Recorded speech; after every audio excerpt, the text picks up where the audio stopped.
Welcome back, Pokemon trainers. Professor Chaz here. The lab coat's on back order, and to get into the spirit of the holiday season, we're bringing the team builder for the upcoming Festive Feud. Now, the Festive Feud, as I've been mentioning in the past couple of videos on the channel, it's an online competition. You have to use a select group of Pokemon, either colored red, white, or green, and the competition is limited to just those kind of Pokemon. So, the reward for participating, which is why I'm taking part, is a special Delibird with the Happy Hour attack. And Happy Hour is a move that when you use it in battle, at the end of that battle, it's going to double the prize money you receive. So, you won't see me do a lot of these online competitions like this, like building a whole new team, because for one thing, I prefer to use the Pokemon that I've been training ever since the original Pokemon Sapphire back on Game Boy Advance. Those are the guys that I've put so much work into in trying to gain all the ribbons for them, and they've come so far. They're the ones that I want to highlight and feature, but of course, this particular competition, you cannot use the older Pokemon, so I had to assemble a new team, and I might not participate in a lot of the online competitions if the older Pokemon are not permitted, because, like I say, I want to sort of highlight them and give them the chance to win in these competitions, but also, like, it does take a little bit of time to assemble a whole new team caught fresh in the 6th generation. So, this one particular one I did want to take part in because I really want to get that Delibird. So, let's take a look at the 6 Pokemon that I've captured, trained, and taught the special moves to, and I'll tell you the strategies. This is going to be triple battles, and if you've been watching the channel, you know I'm not that good at online battling. I'm trying to get better, but I find double battles are kind of difficult to work with because you have to predict 2 things. Triple battles are even more insane. You've got 3 possible things the opponent can do, or 3 Pokemon that can do things. There's switching out that can happen. They can shift their positions on the field. You don't know who they're going to target. So there's all sorts of craziness that can happen. This team that I've assembled is going to be about having fun, but there's also some strategy I put into it. So let's talk about those strategies and see how well it's going to play out when I tell you the ideas behind what I have in store. Let's begin.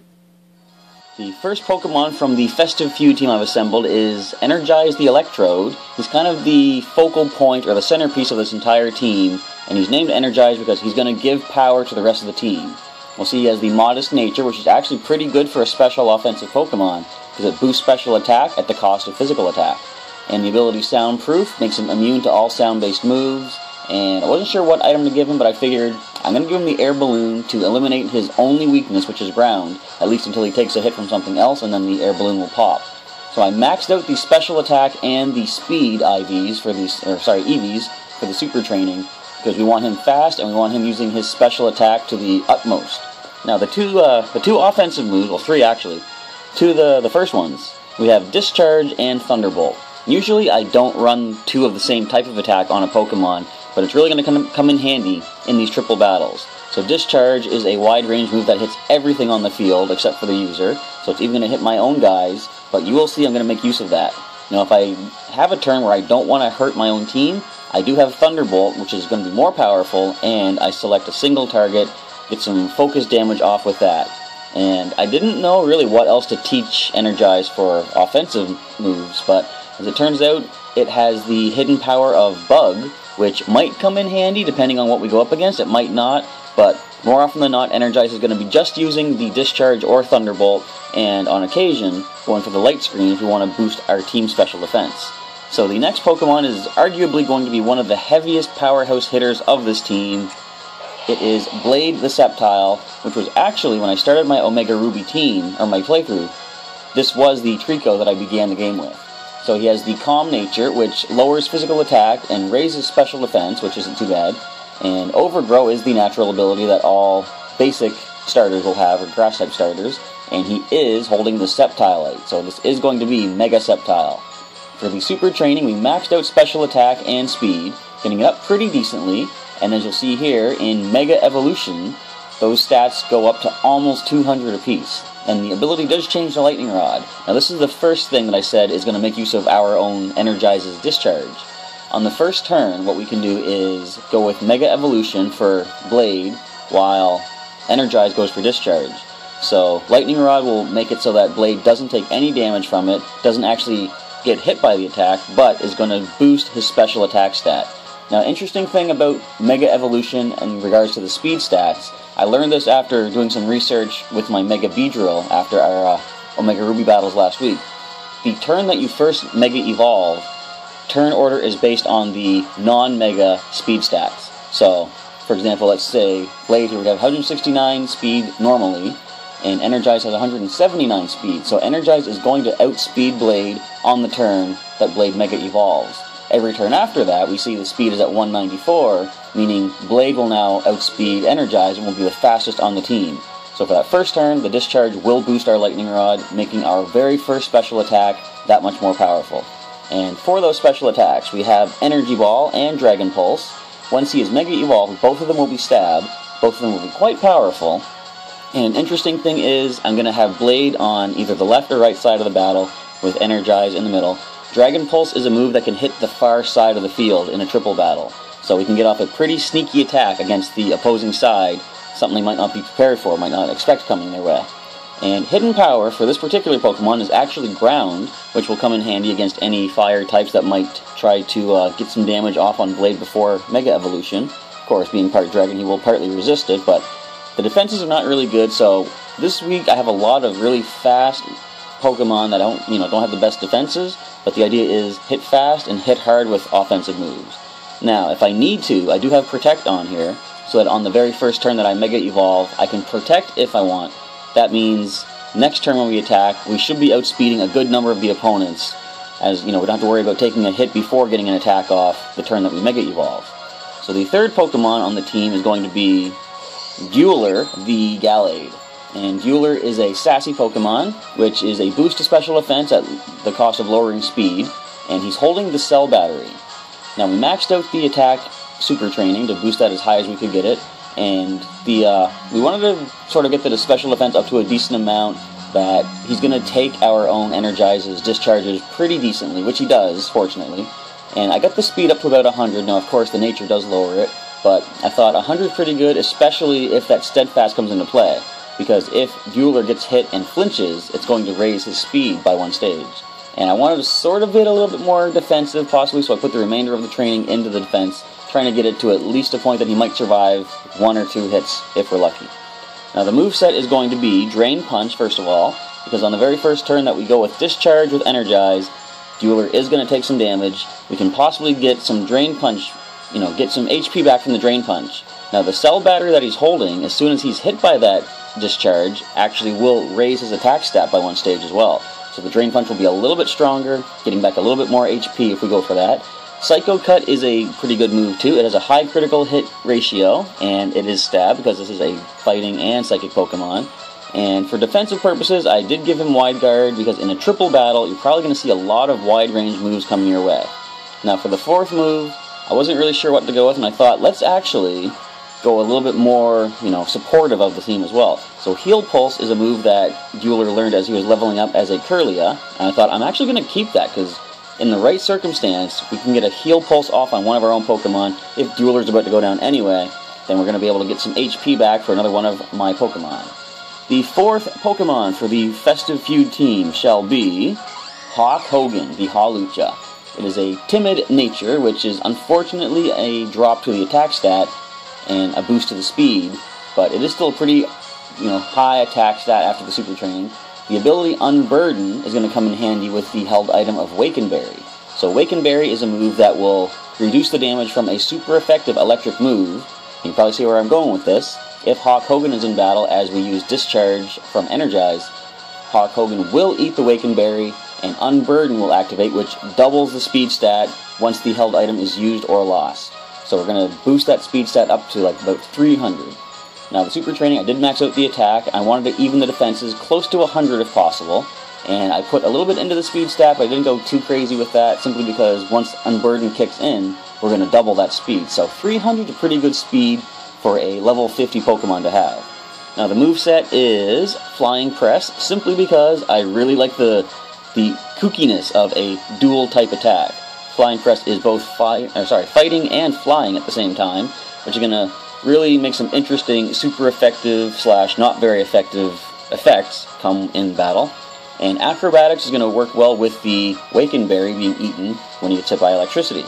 So Acrobatics is a move that is doubled in power, I believe, if the opponent, or if the target is if the user is not holding an item. Once we've eaten the Wacanberry, we're not holding an item anymore, so Acrobatics goes to, I think, 110 base power. And Swords Dance is good to boost the attack stat, trying to make, eliminate the negative aspect of the nature. Going to double the attack stat. And Roost, if we need to heal up, we do have that option. We're going to be able to heal 50% of our HP back. The 5th Pokemon for the team will be Mr. Hill, the Whimsicott. It is a sassy Pokemon, which is a boost to the special defense at the cost of lowering, I believe, its attack, I think? Can't remember, but it lowers one of the stats, and I forgot to mark it on the sheet here. But he has the Prankster ability, which will give priority to all status moves, so anything that's not a direct attack, it's going to be boosted in speed by 1 stage. And since he is on the defensive side, I gave him leftovers, so he's going to be able to heal back a little bit of damage every turn.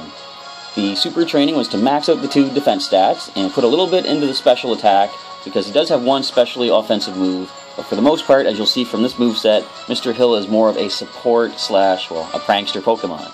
So Giga Drain is the only direct attack, and it's just, considering trying to heal back a little bit of HP perhaps, but the 3 moves we're probably going to make the most use of are Leech Seed, Charm, and Tailwind. So all 3 of those will be given the speed priority thanks to Prankster. And if we go with Tailwind, suddenly the speed on my side of the field is, I can't remember if it's doubled or if it's up by 50%, but either way, my side will have a little bit more speed for all of my Pokemon. Charm is good. I was considering possibly Reflect, because a lot of the Pokemon in this team don't have a lot of physical defense, but I was thinking either Reflect, but I went with Charm because we're going to be able to sharply lower the attack stat of whichever Pokemon we use it on. And Leech Seed is simply good for steady, a steady drain of HP from the target and healing back my Pokemon. And in a triple battle, it's really neat, because if Mr. Hill is, say, in the middle, uses Leech Seed, and then there is a switch, like if I switch my left Pokemon into the center, whoever's in the center spot is now gaining back HP from the Leech Seed. So it's not directed to Mr. Hill, it's to the spot he was in when he used it. And that's another thing I forgot to mention about, shifting Pokemon around could be a potential thing to watch out for in these triple battles. It's not something I do a lot, and it's not something I see a lot of people do, but when we get into the battles tomorrow, probably we're going to see a little bit of that. I'm going to try and be a little tricky, a little creative with my attacks. Alright, so the final Pokemon for this team is going to be Simon the Talonflame. Simon is a docile Pokemon which doesn't boost or decrease any stat, and the ability, shockers, you're not seeing a Gale Wings Talonflame online, we're going to see a Flame Body. Simply because I think Gale Wings is the hidden ability, and this was just a regular Fletchling that I caught in the wild. And if you notice on the screen, the moveset, yes, Simon is in a Dive Ball, and there's a good reason for that. So when I went to catch a Fletchling, I threw the first ball that was in my bag, which usually is Pokeball. I forgot I had sorted the bag at one point, and Dive Ball, alphabetically, was at the top. And as soon as the Dive Ball went out and got caught in it, like he's wobble, wobble, wobble, I thought, oh, he'll probably break out, no problem. Nope, caught him.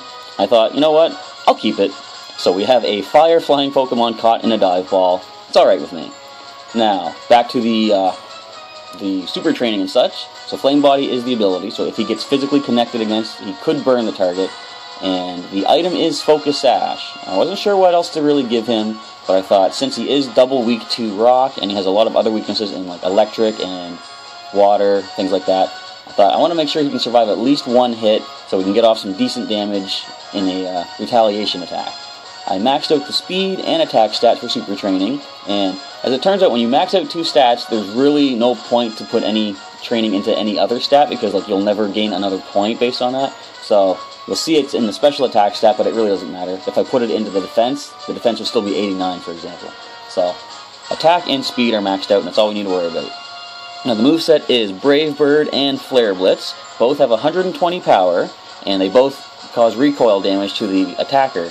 But they're pretty powerful, and we do have, as you see at the bottom, Roost, so we can heal up a little bit if we need to, and possibly get our HP back for some more recoil attacks. Now, the other move we have, Me First. I've never seen anyone online use this. I've never actually used it myself, but while training up my Talonflame, he did learn Me First, and I looked into it and I read up about it. The way it works is, it's not priority, it's based on regular speed in the turns. If the user of Me First goes first, before the target, if they outspeed the target, and the target is using an attacking move, the Me First user will use it first, as the name implies, at 50% more power. Now, I don't see a lot of people use it online because, you know, there's a lot of predicting of the opponent. Like, if the opponent uses a status move, you're not going to be able to use me first, because it fails if it's not an attack move.